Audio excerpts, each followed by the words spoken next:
واہ رے حقیر جراثیم، ساری دنیا ایک عجیب مشکل کا شکار ہو چکی ہے۔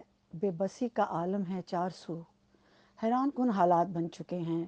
پہلے فضا آلودہ تھی مگر دنیا باہر نکلتی تھی، اب دنیا اندر بند ہے تو باہر فضا نکھر گئی ہے۔ اور اب جب فضا صاف اور خوشگوار ہے مگر دنیا بنا ماسک باہر نہیں جا سکتی۔ لوگوں کے ہاتھ صاف شفاف ہے مگر ہاتھ نہیں ملا سکتے۔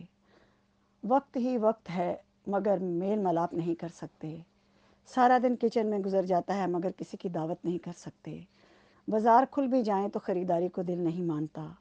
جن کے پاس پیسہ ہے وہ خرچ نہیں کر سکتے اور جن کے پاس پیسہ نہیں وہ کما نہیں سکتے۔ اپنا کوئی نظر آ بھی جائے تو گلے نہیں لگا سکتے۔ گاڑیاں کھڑی ہیں، سڑکیں خالی ہیں مگر لاک ڈاؤن کی وجہ سے لانگ ڈرائیو پر جا نہیں سکتے۔ سب کچھ ہوتے ہوئے بھی کچھ کرنے کو جی نہیں کرتا، نہ کوئی خواہش رہی نہ حسرت۔ یہ اندیکھا حقیر سا جراثیم چلا بھی جائے مگر اس کے اثرات پوری دنیا کا ماحول بدل کر رکھ دے گا۔ انسان کی عادات، سوچ اور جذبات ایک ایسے انجانے خوف کا شکار ہو چکے ہیں جہاں سے واپسی آسان نہیں۔ کرونا کیا ہے، کیوں ہے، کہاں ہے، کیسا ہے، کب آیا، کب جائے گا، کیا لے جائے گا، آگے کیا لائے گا؟ نہ ختم ہونے والی بحث، گفتگو، فکر، مصیبت، پریشانی۔ لیکن کتنے لوگ ہیں جنہوں نے اصل سوال پر توجہ دی ہو کہ اس ترقی یافتہ زمانے میں بھی ایک معمولی جراثیم پر قابو نہ پایا جا سکا؟ جواب بہت مختصر اور سادہ ہے کہ جراثیم بنانے اور پھیلانے والا بس یہ باور کرانا چاہتا تھا کہ تم مجھ سے نہیں ڈرتے، میرے بندوں کے ساتھ ظلم و زیادتی، بے انصافی، بے ایمانی، دھوکہ، فراڈ کرتے ہوئے نہیں ڈرتے، تو سوچا تمہیں تمہاری اصل اوقات دکھا دوں، بتا دوں کہ ایک حقیر نطفہ کی پیداوار تم ایک اندیکھے حقیر جراثیم کی مار بھی نہیں سہ سکتے۔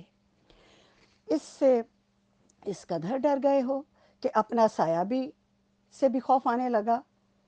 اتنا سا سبق پڑھا کر تمہیں زمین پر بھیجا تھا کہ میری ناراضی سے ڈرو اور میری مخلوق پر زیادتی سے ڈرو، مگر تم تو خود خدا بن بیٹھے۔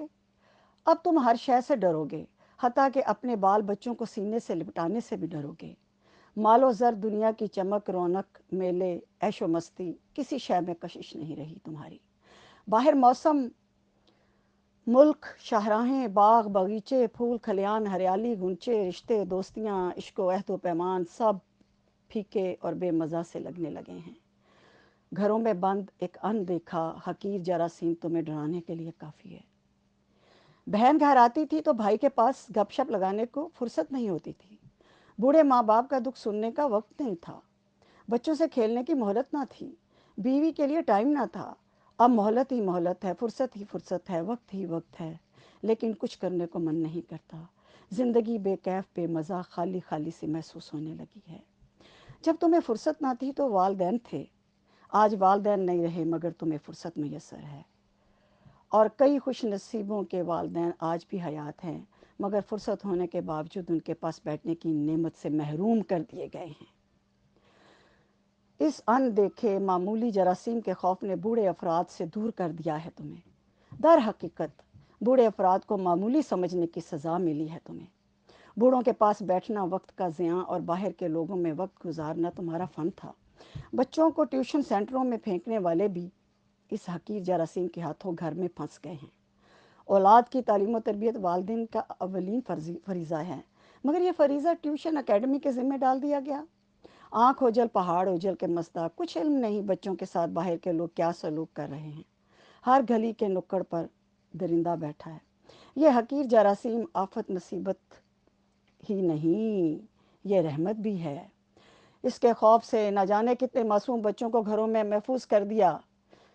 ملازمین میں نہ جانے کتنے چھپے ہوئے درندے تھے۔ جب سے کرونا کے خوف سے انہیں چھٹی دی ہے، کتنے گھر اندیکھے واقعات سے بچ گئے۔ اس حقیر اندیکھے جراثیم نے دنیا الٹ پلٹ کر رکھ دی ہے۔ خواتین کا بناؤ سنگار تھم کر رہ گیا ہے۔ شاپنگ مال، اب وہ جوتے کپڑے اب وہ کہاں اوڑھ پہن کر جائیں گی۔ ماسک میں میک اپ بھی چھپ جاتا ہے اور ماسک کو پردہ کہنے والے خوش ہو جائیں کہ مردوں نے بھی چہرے ڈھانپ لیے ہیں۔ ماسک کو نقاب کہہ کے شرعی طویلیں دینے والے خوش ہو جائے کہ مردوں نے بھی نقاب پہن لی ہیں۔ دراصل خالق نے سب کے منہ ڈھانپ دیے ہیں، منہ بند کر دیے ہیں۔ نہ کوئی محمود رہا نہ ایاز، سب کو بلا رنگ نسل مذہب ایک ہی صف میں کھڑا کر دیا۔ اور ہاں، روحانی محمود و یاز کی صفیں لپیٹ کر رکھ دیں۔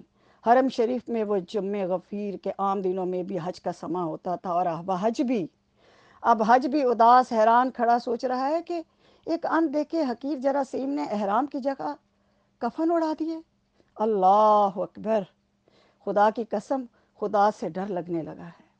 اس ان دیکھے حقیر جراثیم کی مہربانی کہ اپنے کچھ بندوں کو تو اس نے جگا دیا۔ سب بندوں کو جگا دیتا تو اس ان دیکھے حقیر جراثیم کو بآسانی پکڑا جا سکتا تھا، مگر ان ظالموں نے تو اس حقیر جراثیم کو بھی کیش کرا لیا۔